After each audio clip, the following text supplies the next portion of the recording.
On a ici un circuit électrique pour lequel en 0-, les deux condensateurs sont déchargés et pour lequel l'interrupteur K est en position 2. Et à t égale 0+, l'interrupteur passe en position 1. On nous demande alors de déterminer en 0+, les valeurs de I, I' et I seconde.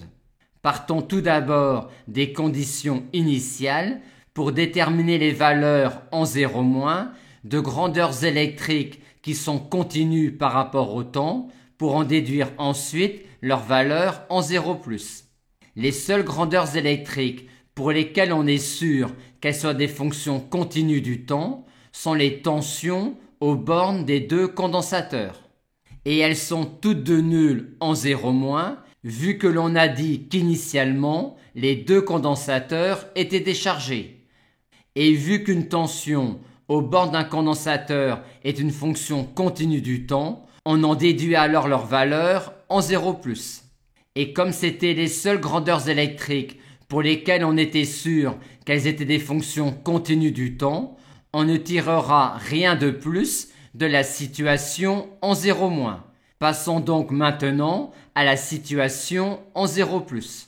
Et essayons, à partir de relations entre des grandeurs électriques valides pour t strictement positif, et à partir des valeurs que l'on connaît de U et U seconde en 0+, d'en déduire les valeurs recherchées.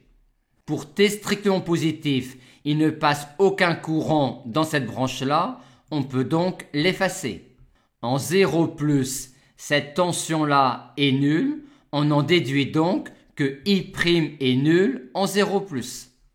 On a donc I en 0+, qui est égal à I seconde en 0+, et en écrivant la loi des mailles en 0+, dans cette maille-là, on obtient 0 plus 0 plus RI en 0+, moins E égale 0, ce qui nous donne cette valeur-là pour I et I seconde en 0+.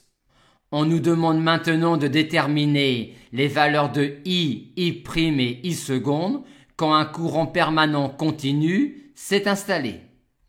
Quand un régime permanent continu s'est installé dans le circuit, les condensateurs vont se comporter comme des interrupteurs ouverts idéaux. On a donc tout de suite I en l'infini qui est nul, I seconde en l'infini qui est nul, et par conséquent I' en l'infini qui est également nul. Et on nous demande ensuite les valeurs de U et U seconde quand le régime permanent continu s'est établi. Vu que I' en l'infini est nul, on en déduit tout de suite que U seconde en l'infini est nul. Et avec U seconde en l'infini qui est nul et I en l'infini qui est nul, en écrivant la loi des mailles en l'infini dans cette maille-là, on obtient tout de suite que U en l'infini est égal à E.